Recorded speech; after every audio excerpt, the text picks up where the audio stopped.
Okay, so as you're all now aware, we picked Murder in the Family by Cara Hunter as our very first book. That's the dog joking. Nobody panic. I do feel like we're in at the deep end with this one, Jen. Hit us off with why. Well, this is a thriller, murder mystery. It's multimedia, which is it's wrote in a screenplay way with emails, text messages. Yeah. So no standard prose. We get interviews and scripts of conversations really between some of the characters. It opens in this room and you see these people sitting down. That's how it kind of describes it. And then you have the dialogue, but no attachments like he said, she said. Yeah, no. You have the name at the front. So we've talked about this. We've never read a book like this. Certainly not written in this way. Not a full book. No. In just this way. Certainly read books in the past where newspaper clippings have been involved or interviews, but never where the whole story is carried by these snippets of things. Actually, I'm telling a lie. I have. Have you? Martian by Andy Weir. Oh. Which he originally wrote like a blog, but then wrote in a book. And it is quite like that. So I'm a liar. Okay, I may need to read it then. It's fantastic. Oh, okay, I've not read it myself, so maybe I should pick that one up, definitely. Back to this book, though. Back to this book. So yeah, well, instantly you're, not on edge isn't the right word, but your usual way of reading is skewed. You're having to pick things up really differently. But I do feel like it makes it interactive, like you're part of it. Oh, yeah, I flicked back and forth with this book to look for clues. So brilliant, probably straight off the bat, I'd say brilliant, new, fresh way of reading it works, and writing. It absolutely works. Love it. So the scene is set, we're given our victim, and then we're given a little bit of backstory as to how he's died, the family that he's been living with, and then we're introduced to our experts who are set to investigate throughout the book. Yeah, so it starts with a cold case, which is 20 years ago there was a murder. Victim is Luke Ryder. Initially, yeah. And they have decided to do a true crime. Is it a show or a podcast? It's a show, isn't it? It's a show. It's a TV show, yeah. And the director happens to be the stepson of the murder victim. He was 6 years old at the time, or was he 10? I think 10. He was 10 years old at the time. Young boy, yeah. And he wants to get to the truth because this has hung over his family for 20 years. Yeah. So, yeah, in with the cold case. We meet our experts. They're all from various criminal investigation fields. So I think we've got a psychologist. Yeah, that's Layla, isn't it? Yeah, is he an ex-FBI agent? That's Bill. That's Bill, yeah. NYPD, Bill? Yeah. Yeah, he's the American. Yeah. And then most of them are English, aren't they? They are, yeah. A journalist. Yes. He's a very cocky guy, he is. He's got a very flashy intro because there are resumes of all of our experts. We get the full shebang, like backstory of each person. I've forgotten the name of our journalist, but yeah, he got a very cocky resume. But yeah, they're all relevant to criminal investigation, and it just sets the scene of they all know within their sort of designated career path, they know what they're doing. They've done it all before. They're quite experienced, and they are going to get this solved. Absolutely. Yeah. So, favourite of the experts? I'm going to say, I was thinking over it again, but it is still Alan Canning. Mm-hmm. I've not changed mine either. Yeah, I just like how matter of fact he is. He's on it with the solving. I suppose I'm just a stiff upper lip English person. But I like his banter with your favourite character. My favourite Bill. They're really contrasting characters in personality and just about everything, I think. But I like that. I like the clashiness. I picked Bill. I don't think I picked Bill because I like him as a person, as a character. No, I picked him because he was carrying the story a lot. He carry the story. Yeah, and he is the revealer of our joint favourite part, which is like the big mid-story reveal. And that is that our victim... Yeah, Luke Ryder. ...is not Luke Ryder. But he's also not... the next guy either. No, but he is the guy after that, I think. Is he? Is he? Basically, he's an imposter within an imposter. Yeah. Our guy is not who he says he is, and that throws a huge twist into the whole investigation. It does. As time goes on, we read. I watch in my mind. We read our experts' they get at each other. They do separate deep dives into different arenas of the investigation, and it doesn't actually. I was going to say, and then it all comes together in a conclusion, but it doesn't. It's so like, I found this and I found that, and oh my goodness, I found this, and yeah, they don't really work that. together as a team, No. and then they spiral even further into bickering. Yeah, definitely. As the story goes on, and there are more reveals. Yeah, so more reveals come out, and we kind of get to the nitty gritty of the fact that the producer of this whole thing has kind of set them against each other. He is the mastermind. Yeah, they've all been chosen for a reason, and it's all his doing. Even though the stepson of our victim is the director, he is, but he definitely steps away. He yes. doesn't want to be involved. He wants to be like a neutral party because he desperately wants the truth. Yeah, he wants to be the one who's interviewed because he's obviously part of what happened to the murder. Yeah, he was asleep in the house when his stepfather got murdered. Yeah. So you actually talk about how he got murdered. Do you want to talk about how he got murdered? He got his face bashed in. He did get his face. Yeah. It's not PG. I mean, I was still holding on to the pony theory. Yeah, no. I am a little bit disappointed it wasn't the pony. No, so Jen messaged me with first theory, the pony of the manor house has basically kicked this guy's head in. My initial thoughts was you're off your head. But the more I sat there and thought about it, the more I was like, is this the big twist? It isn't. Spoiler alert. That is not what happens. It would have been great. But it'd been quirky. I feel like it'd have been better than the answer we did get. Yeah. So as we near the end of the book, we do get a murderer revealed to us. It's someone we both suspected from the off. That's the dog rummaging through something. Through a poo bag out of my own bag from my own house for my dogs. But, it's just poo bags, mate. Let's just put those away. There we go. So as we come towards the end of the book, we're given a murderer, and like us, I imagine you'll think, oh, I did sort of suspect that person, but then right at the end, we get yet another twist, and it's Guy did it. Yeah, so the 10-year-old, and also our director. Yeah. So to round up, review of the overall book. The book. I loved the way it was written. I hope she writes more that way. Absolutely. I would even love if we had the same cast, not Guy, obviously, because he's a murderer.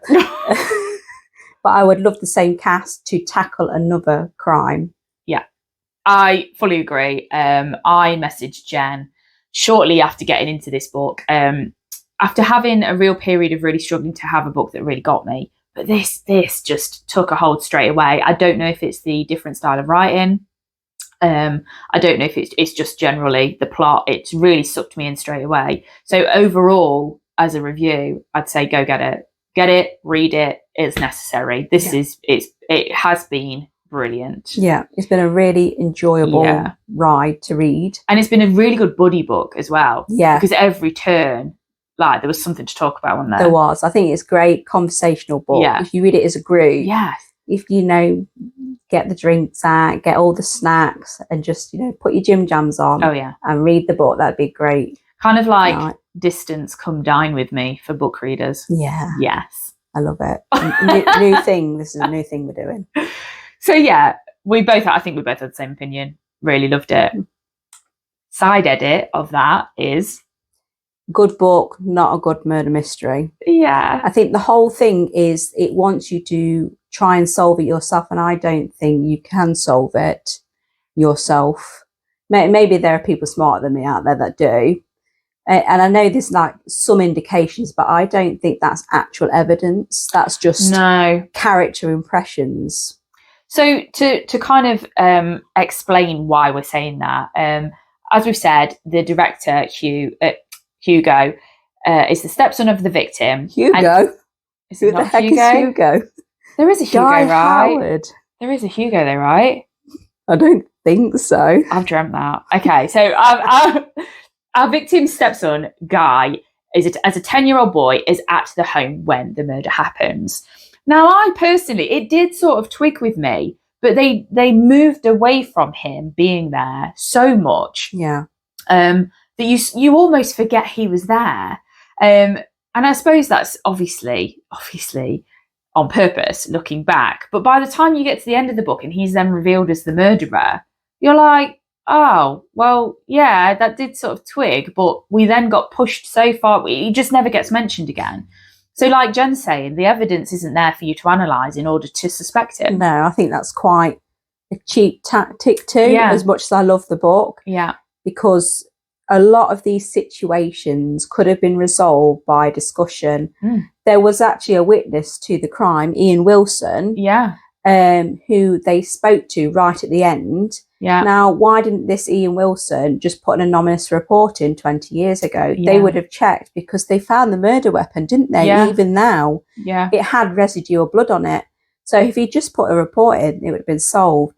If they'd have just interviewed Guy back then, it would have been solved. The sisters, who thought each other did it, and one was protecting Guy, if they'd have just had a conversation with each other, it would have been dealt with. To keep it under wraps, if they'd have just spoke to Guy, because Guy doesn't actually remember doing the murder, he wouldn't have done the show. No. So yeah, both of us, I think, felt let down right at the very end. Anticlimactic, yes, yeah. Even if because they do arrest the original person they think has done the murder is one of the sisters, so you're instantly like, oh yeah, I felt let down by that as a conclusion. I did as well, because I suspected one of them from the off. It's just really sudden ending too. Yes. Just it's done. Yes, fully agree. So you kind of like stories building, things are happening on every page, and then it's like done. Someone just let the air out the balloon. Yeah, definitely. Again, I feel like we're hammering it, but it is a really, really enjoyable book. There's just plot holes that I think it's a compliment when you are ranting about bits, because that means you obviously really love the book. Oh God, yeah. If you've got complaints like that, you clearly liked the book. Yeah. Cara Hunter, we are mere amateurs, fully just readers of things. Don't take this one to heart. And we definitely want to see you write plenty more like this in the future. Yeah, I'd give this a 4 out of 5. Oh God, yeah, for grit. It was only just that little sadness of the anticlimacticness. And I think if you're probably not, I don't know, if you're not bothered about that kind of thing, it probably would have been like, oh, wicked little ending. Like, it was actually him after all that. Yeah. But we ain't that. No, we're not. No. Oh, goodness. I know, that's what I thought. He agrees with us. He has opinions too. Yeah. But, so final thoughts. I really loved it. I think it is a cracking book. Yeah. But I did not crack the case. No. I mean, I feel like I'm a parrot here, but I loved it. Really loved it. Just that final ending was a bit, would I read it again? Probably not. Would I read another one? It's a one-time read, isn't it? Definitely. Yeah. Once you've known the murderer, it's not one of those that you can reread and look at back things. You know, take for instance Death in the Nile by Agatha Christie. You've not read that one, no, have but you? you did tell me this comparison. Anyone who's read this book knows that near the beginning there is a clue that tells you indisputably who the murderer was, and it could only be that person. And you only realise right at the end when it's revealed. So what's fantastic about that book is you could solve that book if you were clever enough to pick that clue up. Yeah, I think that's it. And it's a nice full circle. Yeah. This didn't feel like that. No. Not quite. No, you should read that book. It's I'm going to have to. So that's 2 more books we've just suggested that I need to get on, pronto. And neither I own physically to lend you. My bank account's going to take a battering for this. I know, it's fine. I plan to own them, so I'll buy them and lend them to you. Okay, so that's it. That's our review of Cara Hunter's Murder in the Family. I say go get it. I agree. Yeah. I still think it's worth a read. I plan to let my neighbour borrow it and then get it back, because I think we're going to do a little giveaway for it, aren't we? We are. When I say go get it, what I mean is when we do our giveaway, you can have it. You can have it. Yeah. So basically, whenever we do buddy reads like this, we are going to let you guys enter a competition to win it off us. It will be a used copy, of course, but it will be from the Jen's got some crazy tabs. These will be gone. I will remove. Oh no, I'm leaving mine in. You can have my tabs, but mine's also got a load of scribbles in because I went full ball trying to crack this case. So you'll get the full red header passion. You'll see how version. Idiotic I am, because I really got confused on this family tree. And it's the most pathetic piddling family tree ever, but I had to keep going back and forth like, why is he hanging around with his dad? Is he time travelled? But no, I got the wrong people. Yeah. So when we do our giveaway, you'll be able to get your hands on one of these. It won't be too long after we post this. So and we'll do both, so you can buddy read like us too. So thanks for tuning in. Hopefully it was vaguely insightful, or either makes you want to read it or doesn't. I'm sure you will. I think so. Okay. We'll let you know on Instagram and TikTok our next book read. Again, we won't delay. We'll reveal the book. It might delay as my reading is a bit slow, chaotic. Let's call it. But we won't leave it too long, guys. Thank you. Bye. Bye.